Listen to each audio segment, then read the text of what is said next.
And there is a very interesting phenomenon here, and that is the one that I see is you can have the philosophical discussion whether machines can really be intelligent like biological human beings.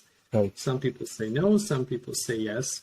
But you can also approach it in a way that at a certain point, we might have technology which mimics our intelligence in a way that we cannot distinguish it anymore from a human being. Right. Now we can still argue it's not really intelligent, but if the moment I cannot distinguish it anymore from a human, then then the simulation, so to say, is close enough. And this discussion has already started when we think about these models like GPT-3, the natural language models, which sometimes really suggest incredible things. So I used a website where you can actually start typing, and then you can actually ask the model that is attached to the website to complete your sentences. And I really tried to write a blog post just because I wanted to try it. And it was incredible.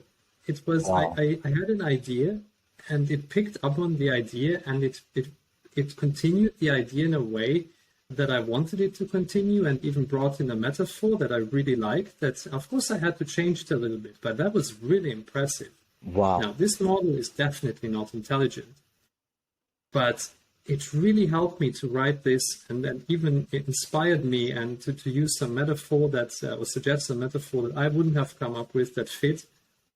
Now, this is really just the beginning. So if in 5-10 years we have the, GPT-15, that basically you enter just a few keywords, it also can analyze your old blog posts. You enter a few keywords and it writes a blog post where you say, wow, this is really great. Wow. I couldn't have done it better. People will still argue it's not intelligent. The question is that relevant? Right. This question at this point. So I think we might ask the wrong question here. It will be there's this evolutionary process. Technology will be more and more prevalent and will help us doing things that right now only humans can do. And I don't think there will be a day where we wake up, hey, we have it.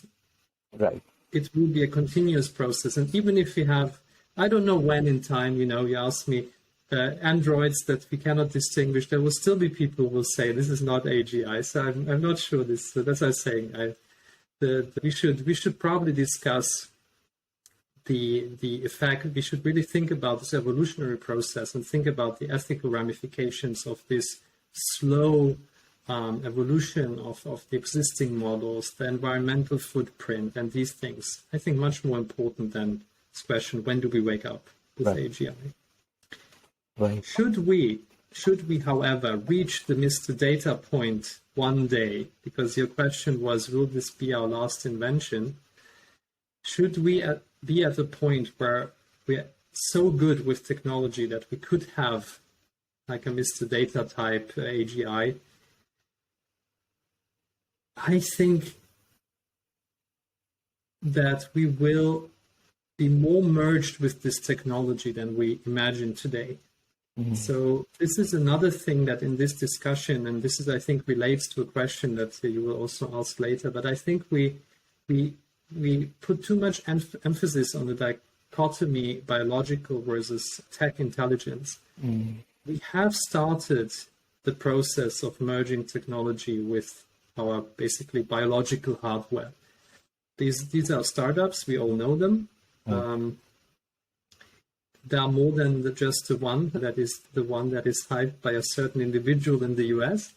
These are just the first steps, but this is also technology that will mature. And I think we will also here be surprised how much technology we will put into ourselves in a 15, 20, 25 years time frame. So I'm challenging this notion that it will be humans versus AI. I think it will be humans and AI. And I think there will be a spectrum from biological beings to kind of artificial beings. And most people will be somewhere on this spectrum. And the pure technological and pure biological will probably be on the tails of this distribution one day.